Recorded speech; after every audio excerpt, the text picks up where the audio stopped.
Amén. Vamos a orar. Señor Dios bueno, Dios de misericordia, a ti te adoramos, Dios. Damos toda gloria y toda honra a tu nombre, Dios. Gracias en esta mañana por todas tus bondades, Señor, todas tus misericordias. Ese amor con que nos ha amado, Dios.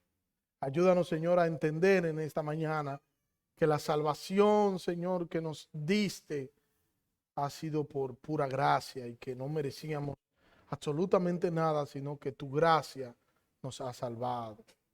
Que necesitábamos fe para la salvación y esa fe ha sido provista por ti, Señor.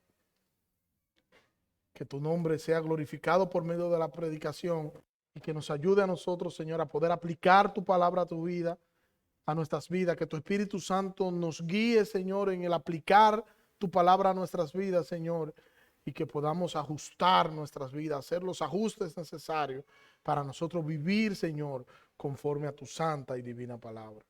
En el nombre de Jesús, Señor. Amén. Vamos a leer en Efesios capítulo 2. Vamos a leer desde el versículo 6 hasta el versículo 10. Y dice el texto: y con él nos resucitó, y con él nos sentó en los lugares celestiales en Cristo, a fin de poder mostrar en los siglos venideros las sobreabundantes riquezas de su gracia por su bondad para con nosotros en Cristo Jesús. Porque por gracia habéis sido salvos por medio de la fe, y esto no es de vosotros, sino que es don de Dios, no por obras, para que nadie se gloríe. Porque somos hechura suya, creados en Cristo Jesús para hacer buenas obras, las cuales Dios preparó de antemano para que anduviésemos en ella. Y vamos a estar hablando en esta mañana de la salvación por medio de la fe.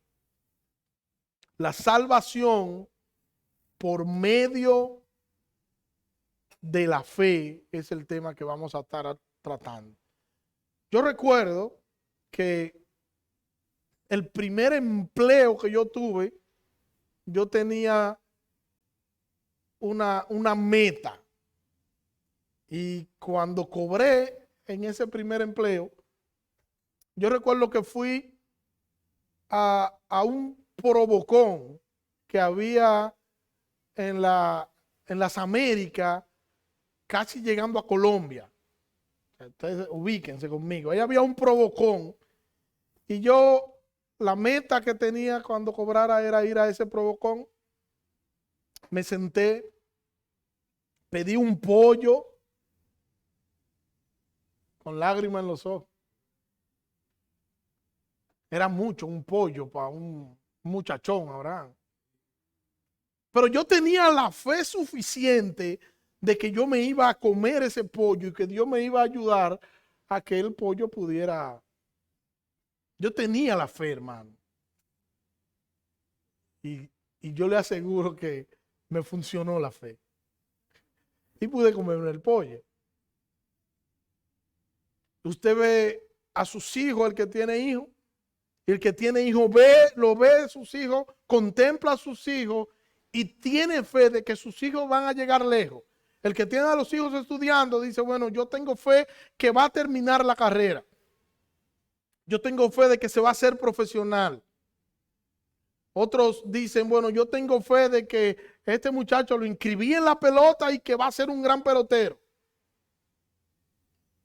Usted le pueden preguntar a usted, ¿usted cree que Duarte existió?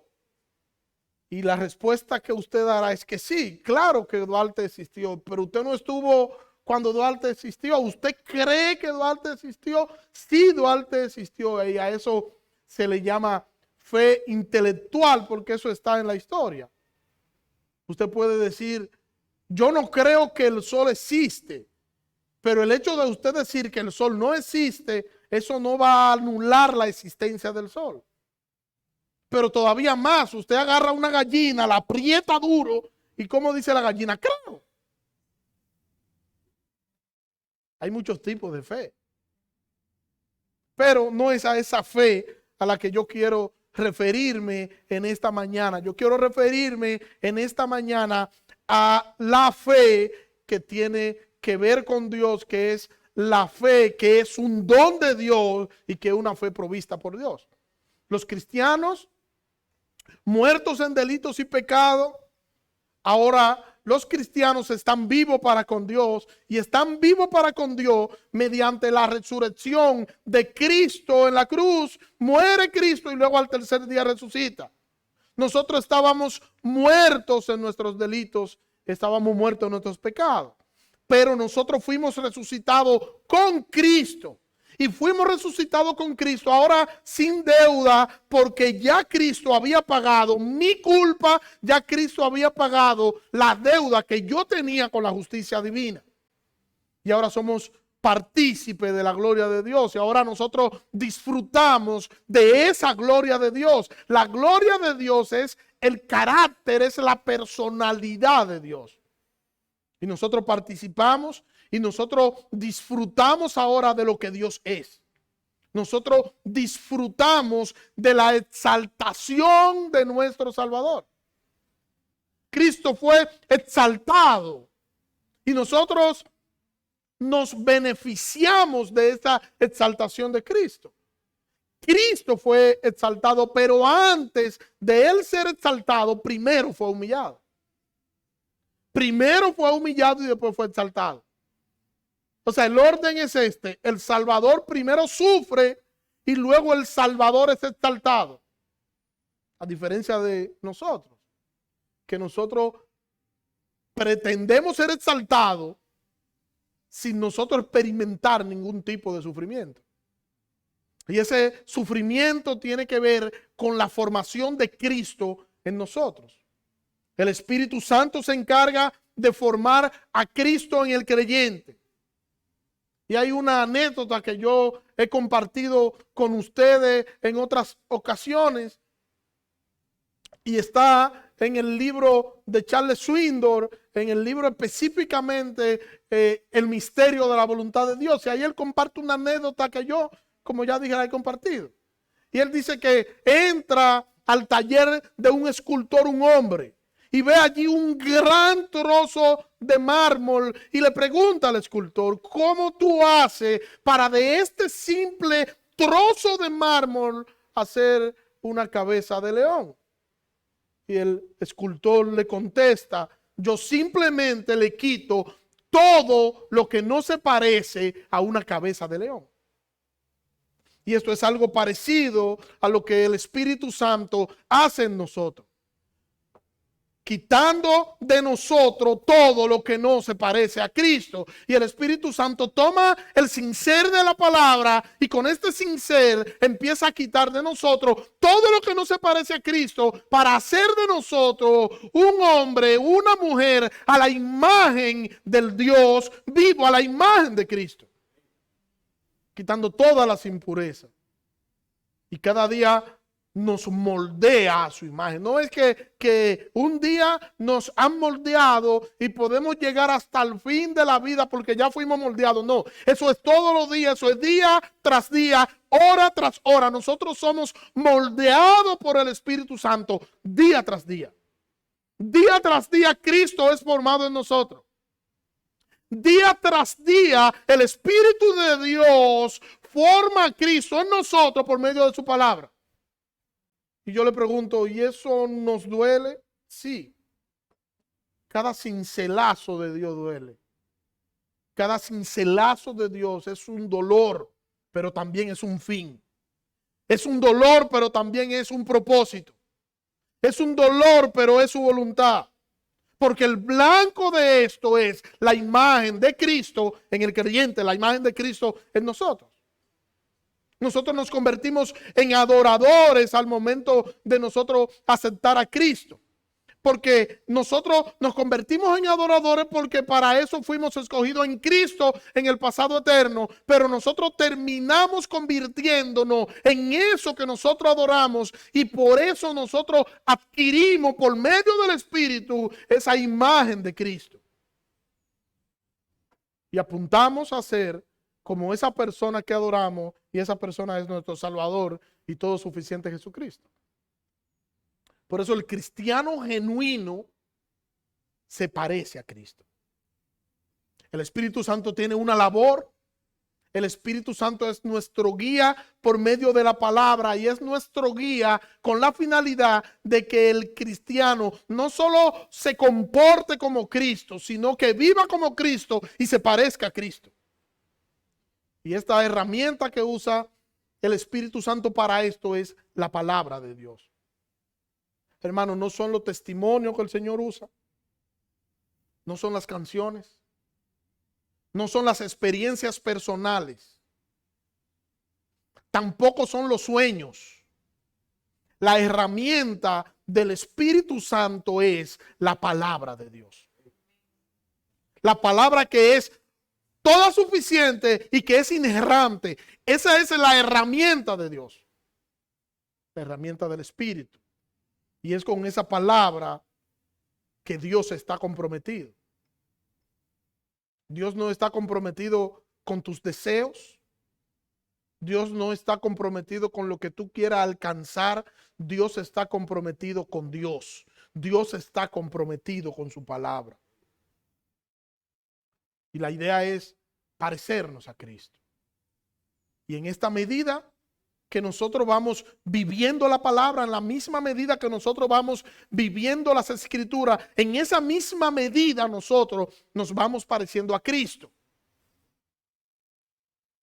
Es como que mientras más usted se envuelve, más enredado queda. Bueno, mientras más usted se expone a las escrituras, mientras más usted vive a las escrituras, entonces más de Cristo sabe y se parece más a Él también. ¿Recuerdan a Pedro? Pedro en Mateo capítulo 26, permítanme leerle este relato. Miren a Pedro. Mateo 26, versículo 69 en adelante. Pedro estaba sentado fuera en el patio y una sirvienta se le acercó y le dijo: tú también estabas con Jesús el Galileo. Pero él lo negó delante de todos diciendo: yo no sé de qué me hablas. Cuando salió al portal, lo vio otra sirvienta y dijo a los que estaban allí: este estaba con Jesús el Nazareno. Y otra vez él lo negó con juramento: yo no conozco a ese hombre.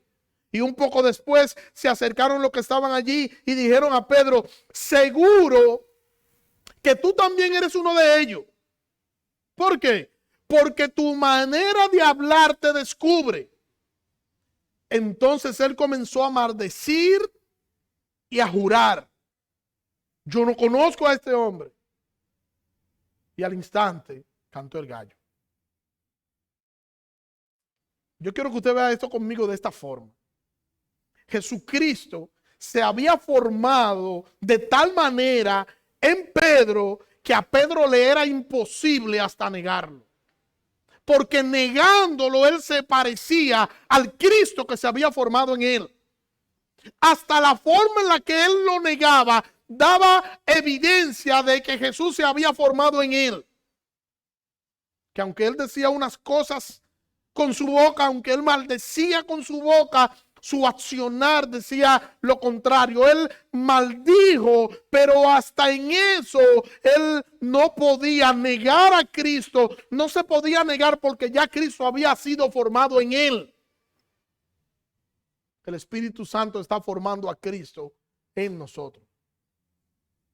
Hermano, el Espíritu Santo está formando a Cristo en nosotros. Y eso es tan relevante y eso es tan evidente que aunque nosotros querramos pasar desapercibido en grupos, la gente va a identificar que nosotros somos cristianos por la forma en la que nos comportamos, por la forma en la que nosotros hablamos, por la forma en la que nos conducimos, porque todo lo que somos dice y debería decir que nosotros somos cristianos. Nuestra forma de comportarnos, nuestra forma de responder debería decir que nosotros somos cristianos. La iglesia ha de tener la imagen de Cristo. Nosotros podemos elegir el domingo en la mañana el hecho de nosotros quedarnos acostados, descansando ya lo que había sucedido en la semana pasada, todo el trabajo de la semana pasada, iniciamos una semana nueva y descansar. Nosotros decidimos eso, o en su defecto, nosotros podemos decidir en contra de nuestros deseos, venir el primer día de la semana a nosotros sacrificar las primeras horas de la semana para nosotros adorar y glorificar el nombre de nuestro amado, eterno y todo suficiente Salvador. Y tenemos una lucha interna que nos quiere doblegar. Por un lado, nosotros queremos obedecer al Señor por encima de todas las cosas. Pero por otro lado, nosotros queremos lanzarnos a nuestros deseos y queremos lanzarnos al pecado. Y queremos, como ya dije, exaltación y no queremos humillación. Y el Salvador fue humillado y luego el Salvador fue exaltado. Y en ese mismo orden vamos nosotros. Humillación y exaltación. Mire cómo dice el apóstol Pablo esto en Filipenses, capítulo 2. Vamos a leer desde el versículo 1 en adelante. Dice el texto: por tanto, si hay algún estímulo en Cristo, si hay algún consuelo de amor, si hay alguna comunión en el Espíritu, si hay algún afecto y compasión, hacer completar mi gozo, sintiendo el mismo sentir, teniendo el mismo sentir, conservando el mismo amor, unidos en el Espíritu, dedicados a un mismo propósito. Nada hagáis por egoísmo o por vanagloria, sino con aptitud humilde. Cada uno de vosotros considere a los demás como superiores a sí mismo, no buscando cada uno sus propios intereses, sino más bien el interés de los demás. Versículo 5. Haya pues en vosotros esta actitud que hubo también en Cristo Jesús, el cual, aunque existía en forma de Dios, no consideró el ser igual a Dios como cosa que aferrarse, sino que se despojó a sí mismo, tomando forma de siervo, haciéndose semejante a los hombres y hallándose en forma de hombre, se humilló a sí mismo, haciéndose obediente a la muerte y muerte de cruz, por lo cual Dios también le exaltó hasta lo sumo y le confirió el nombre que es sobre todo nombre, para que en el nombre de Jesús se doble toda rodilla de los que están en el cielo y en la tierra y debajo de la tierra, y toda lengua confiese que Jesucristo es el Señor, para gloria de Dios Padre. Jesucristo se humilló por nosotros y nosotros nos beneficiamos de su exaltación. Él venció y ahora nosotros somos vencedores. Él vivió la vida perfecta que nosotros no podíamos vivir. Y ahora cuando el Padre me mira, el Padre no ve mi maldad, sino que el Padre ve la justicia de Cristo. La justicia de Cristo, que ahora yo poseo esa justicia porque ha sido dada al creyente. O sea, yo soy justo de manera posicional porque Cristo es santo y yo soy santo por la santidad de Cristo.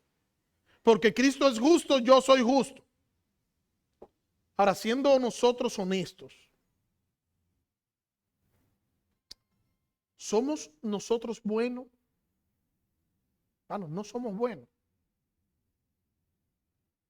Tenemos que reconocer que nosotros tenemos malos pensamientos, que nosotros pecamos, que nosotros odiamos, que nosotros quisiéramos culpar al primero que se cruce, pero que sea creíble por lo que nosotros hacemos.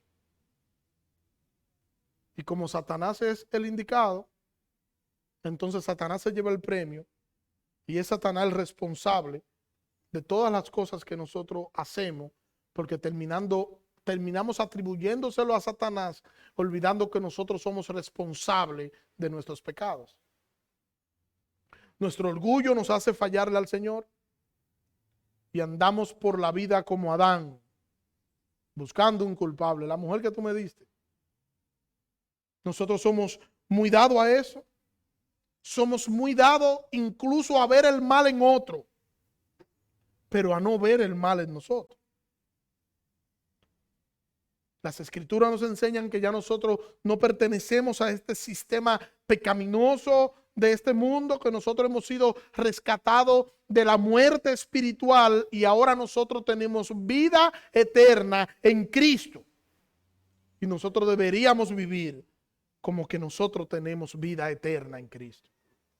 Cuando Pablo habla aquí en Efesios, que es nuestro texto, Pablo habla de los lugares celestiales. Pablo se está refiriendo aquí a la esfera sobrenatural donde reina el Señor.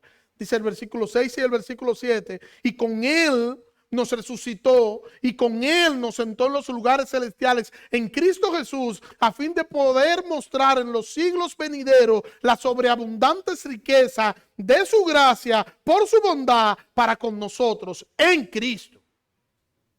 Estos lugares celestiales equivalen a lo que es la vida espiritual del creyente, dirigida por el Señor desde su morada eterna. Y es, o sería como decir, que el juez dio la sentencia desde su estrado.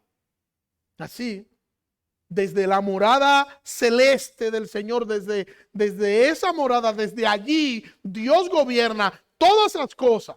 Todas las cosas son gobernadas por el Señor. Tu vida es gobernada por el Señor. Todo Dios lo gobierna desde allí. Somos hechura suya, creados en Cristo Jesús. Y nosotros seremos mostrados por Cristo y nosotros seremos sentados con Cristo a la diestra del Padre. Bueno, esto es algo futuro. Sí, es algo futuro. ¿Es algo que ha de producirse en el siglo venidero? Sí, así es. Pero nosotros vemos en todo esto aquí un hecho evidente y es el deleite del Padre en bendecirnos a nosotros. O sea, el Padre se deleita en bendecir a sus hijos. Nos escogió en el pasado eterno, nos escogió en Cristo aún antes de la fundación del mundo para que seamos salvos en Cristo y Él se deleita en bendecirnos. Desde que nosotros somos creyentes hasta la eternidad, nosotros disfrutamos de las bendiciones y de las riquezas del Señor que están a disposición del creyente. Nosotros tenemos que entender esto bien para que nosotros podamos estar satisfechos en el Señor. Y empezamos que nada se ha escapado del control soberano del Señor. Nada. Dios tenía control. Dios sigue teniendo control y Dios tendrá el control porque Él es soberano, Él es el gran creador. Nuestras vidas están en sus manos y Dios sigue obrando en nosotros, formando la imagen de Cristo en nosotros. Nosotros somos una especie de obra en construcción porque se está formando en nosotros esa imagen de Cristo en nosotros. Hermanos, y nunca vamos a dejar de recibir gracia, bondad y misericordia de parte de nuestro Señor. Nunca. Porque las escrituras nos enseñan que Dios no puede negarse a sí mismo y nosotros somos propiedad privada de Dios. Y toda bendición espiritual está a nuestra disposición. Ya Él nos bendijo a nosotros de manera posicional. Nosotros estamos de manera posicional a la diestra del Padre con Cristo. Nosotros somos bendecidos en Cristo por nuestro amado Señor. Somos benditos en Él. Desde antes de la fundación del mundo hasta la eternidad. Cada día nosotros podemos palpar la misericordia del Señor. Y podemos palpar la misericordia de Dios en lo que vemos y en lo que no vemos y en lo que ni siquiera nosotros entendemos ni nos damos cuenta de lo que el Señor hace, sigue haciendo y seguirá haciendo con nosotros. ¿Hay circunstancias difíciles que nos golpean? Sí, es cierto. Hay circunstancias difíciles que nos golpean y nos hacen preguntar y cuestionar muchas cosas. Pero el salmista David dijo, aunque ande en valle de sombra de muerte, no temeré mal alguno, porque tú estarás conmigo. Tu vara y tu cayado me infundirán aliento. En ocasiones vamos a estar en valle de sombra de muerte, sí vamos a estar ahí, pero de lo que nosotros podemos estar seguros es de la asistencia personal del Espíritu Santo en medio de cualquier situación que nosotros nos podamos encontrar. No estamos solos, no caminamos solos, nuestras circunstancias no nos van a hacer sucumbir porque nosotros contamos con la asistencia, con la ayuda del Espíritu Santo. Hermano, no estamos solos en medio de nada. Ni estamos ni lo estaremos, porque nosotros somos propiedad del Señor y el Señor es responsable como para Él sostener eso que es suyo. Él tiene cuidado de nosotros. Y todo lo que tenemos y todo lo que vamos a tener es por su providencia. Él nos ha regalado todo, incluso la vida misma. Nosotros no somos más que deudores de nuestro amado y de nuestro amoroso Salvador. Jesucristo muere en el Calvario para salvar a aquellos que el Padre había escogido en Él en el pasado eterno. Y esos que el Padre había escogido en Él en el pasado eterno necesitaban una cosa para poder obtener esa salvación. Necesitaban una sola cosa y eso que necesitaban era fe. La fe es nuestra respuesta en la salvación. O sea, para yo salvarme, yo necesito tener fe. Usted le pregunta a alguien que se ha convertido, venga, dime, ¿cómo te convertiste? Y la persona te dice, mira, yo me puse a meditar, yo estaba analizando, y yo comprendí que en este mundo no hay nada mejor que servirle a Dios. Y yo decidí creer y decidí tener fe en el Señor por eso, porque es que este mundo está pata hacia arriba. Eso suena bien y suena loable, pero eso habla solamente de nuestro orgullo y habla de nuestra posición orgullosa. Porque no es lo que nos enseña la palabra. Ninguno de nosotros vinimos porque nosotros quisimos venir. Todos vinimos porque el Señor nos trajo. Porque su gracia nos sostiene, nos trae y su gracia nos hace ver lo que nosotros somos. Nosotros necesitamos la fe salvadora para nosotros poder salvarnos. Para nosotros poder aceptar a Cristo, nosotros necesitábamos esa fe salvadora. Pero esa fe salvadora no es de nosotros, nos dice el apóstol Pablo aquí. Esa fe salvadora no es un producto de nosotros. La fe salvadora es un don de Dios. No existe nada en nosotros que nos pueda hacer producir esa fe. No existe nada. Es una fe que Dios se la da como un don para salvación a aquellos que Él escogió en Cristo en el pasado eterno. Es una fe que Dios da. Nuestras obras, entonces, no funcionan para esta clase de fe. Nosotros no podemos ayudar con nuestras obras, aunque después que nosotros somos salvos, entonces nosotros hacemos buenas obras. Como evidencia de que nosotros somos salvos, entonces ahí están las buenas obras. La salvación es solo por gracia. La salvación es un regalo inmerecido del Señor. Pero nosotros hemos creído. Y hemos creído porque el Señor nos ha dado el don de nosotros creer. Porque el Espíritu Santo nos ha convencido de pecado y nos trae así a Cristo. El plan perfecto del Señor se está cumpliendo en nosotros. Hermanos, se está cumpliendo en nosotros. A quienes el Padre escogió en el Hijo en el pasado eterno. Y hoy nosotros podemos disfrutar de esa gracia. La fe es un regalo que el Señor nos ha dado.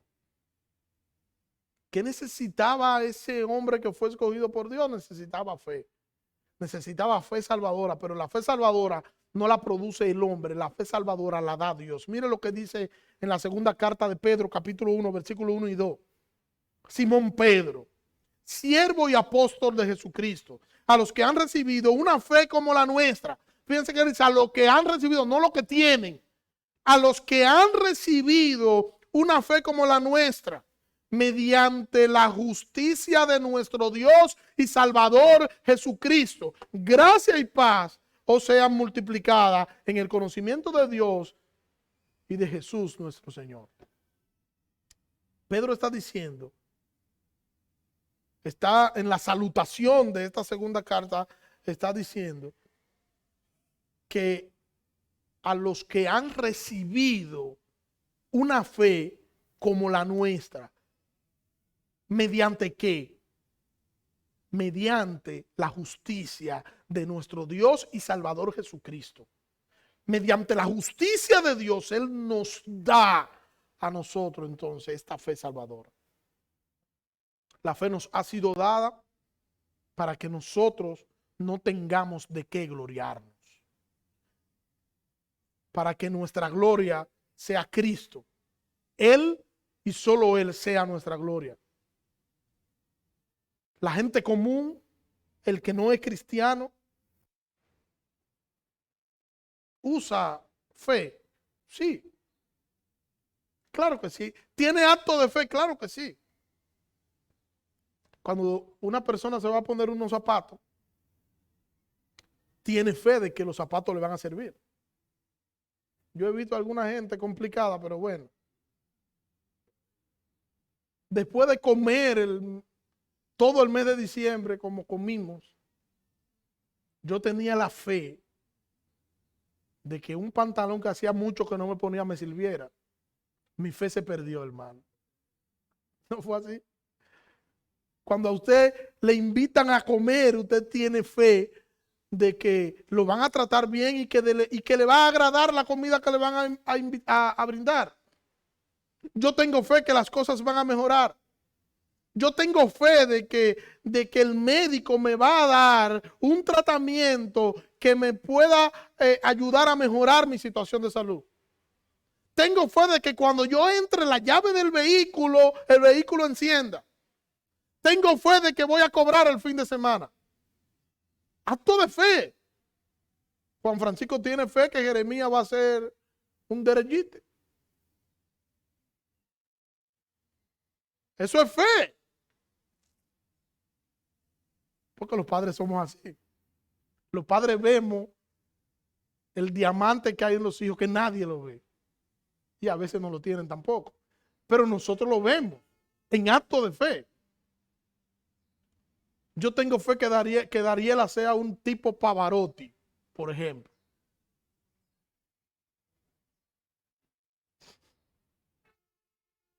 Pero eso nada más lo veo yo solo. Eso nada más lo veo yo. Pero es mi fe. Y así cada uno de nosotros, día tras día, tiene acto de fe y hace acto de fe con pequeñeces. Existen muchos actos de fe. Acto de fe a lo que nosotros estamos acostumbrados. Nosotros tenemos una tarjeta en la mano, la entramos en un cajero y usted no tiene fe de que el cajero le va a dar dinero. Si pagaron. Y ya nos hemos acostumbrado a muchas cosas. Nosotros tenemos actos de fe que hacemos a diario, la gente tiene actos de fe que hace a diario, pero eso no es a lo que yo me estoy refiriendo. Eso es una cosa. Los actos de fe que se hacen a diario, eso es una cosa, pero aceptar la obra de Cristo en nuestro favor, reconocer a Cristo como Señor y Salvador de nuestras vidas, para eso se requiere una fe que es suministrada por Dios, una fe que es suministrada por la gracia de Dios. Solo la gracia de Dios nos puede dar a nosotros la fe que nosotros necesitamos para reconocer el señorío de Cristo en nuestras vidas. Por eso se requiere una fe suministrada por la gracia de Dios. Y esto es algo extraordinario.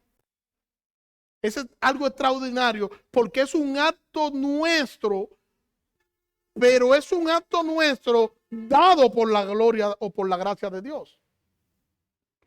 Mírelo de esta manera. La fe es el oxígeno que necesitan los muertos espirituales para respirar. Y esa fe es dada por Dios como un regalo. No es nada que el hombre pueda hacer. No hay ni existe nada que el hombre pueda hacer que le pueda hacer merecedor de esto. Porque entonces el hombre tendría razones para gloriarse y no la tiene. Versículo 8, porque por gracia habéis sido salvos por medio de la fe, y esto no es de ustedes, sino que esto es un don de Dios. No es por obra para que nadie se gloríe, porque somos hechura suya, creados en Cristo Jesús para hacer buenas obras, las cuales Dios preparó de antemano para que nosotros anduviésemos en ella. No existe obra alguna que el ser humano pueda hacer que le haga merecedor de la salvación. Para el hombre creer, el hombre necesita fe salvadora. Y esa fe salvadora es un regalo que solo Dios lo da. Ahora, una vez que somos salvos, entonces sí, ya estamos preparados para hacer las obras que Dios preparó para que nosotros anduviésemos en ella. Esas obras que son las que van a decir que nosotros somos salvos, que son la evidencia de nuestra salvación. Por eso el cristiano no es salvo por obra. Pero una vez que es salvo, el cristiano entonces hace buenas obras. Porque eso viene con el paquete de la salvación. Hermanos, necesitamos entender que todo cuanto nosotros tenemos, todo cuanto nosotros poseemos, ha sido dado por gracia a nosotros. El Señor nos ha dado todo lo que tenemos. El Señor nos ha provisto, nos ha sustentado, nos ha dado absolutamente todo, incluso la fe que nosotros necesitábamos para ser salvos. Nosotros deberíamos estar agradecidos. Lo menos que nosotros deberíamos hacer es estar agradecidos por lo que el Señor nos ha dado. Nos salvó, nos sostiene, nos cuida y nos guarda. Y nadie podrá arrebatarnos de las manos del Señor. Que el Señor nos ayude a que nosotros podamos meditar en esto, a que podamos reflexionar en esto y a que podamos vivir como que nosotros somos lo que somos. Hijos de Dios, cristianos. Oremos. Señor, gracias. Gracias por tu palabra, Dios.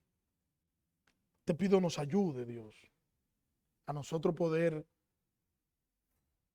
hacer los ajustes que tengamos que hacer para nosotros vivir conforme a tu palabra. Ayúdanos, Señor, a que nosotros podamos vivir como cristianos. Ayúdanos, Señor, y perdona, Señor, nuestras faltas que a diario cometemos.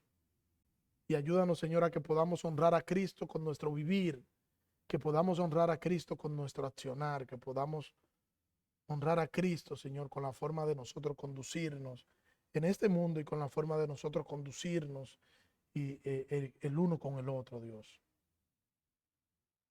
Ayúdanos, Dios, a que Cristo sea la razón de ser de todo cuanto hacemos.